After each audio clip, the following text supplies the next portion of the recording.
So, right of private defense is covered under sections 96. So, let us see the basis of the right of private defense. We start with this slide. It is the primary duty, or rather necessity, I will say, to help yourself. Because I told you, state is not going to help us come to our rescue all the time, under all situations. So we have to help ourselves, and that is the very basis of right of private defense.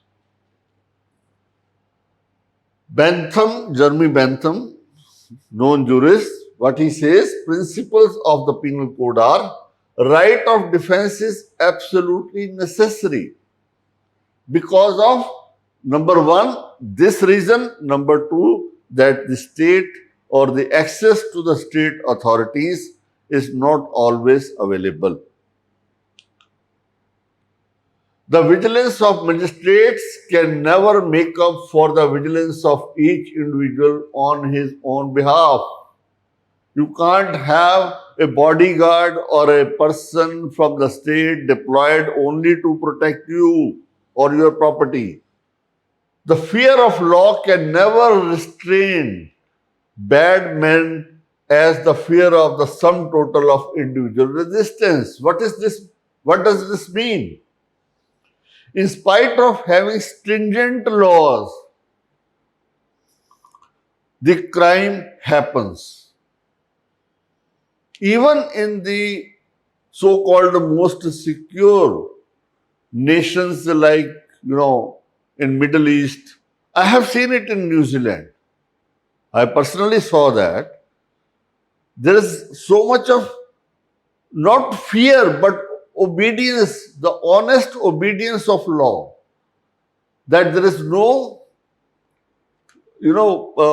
apprehension that an offense will be committed. But still, there also, crime is committed. So even in the best of the societies, best of the police enforcement agencies being present, the fear of law becomes secondary. The first fear which comes into the mind of a bad person, an offender, is he should be afraid of you.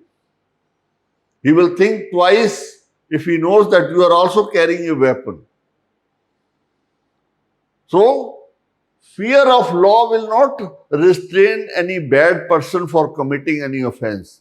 But if he knows that the person whom he is going to attack is not a weak person, he is able to defend himself, he will think 1,000 times.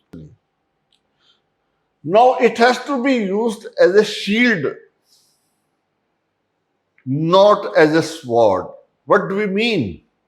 We have to protect. Shield protects us. Sword is being used for aggressors. Right to defend does not include a right to launch an offensive attack, particularly when the need to defend no longer survives. A person is not entitled to use the violence that is disproportionate to the injury which is to be averted. The purpose, I am again saying, the purpose of right to private defense is to avert the injury.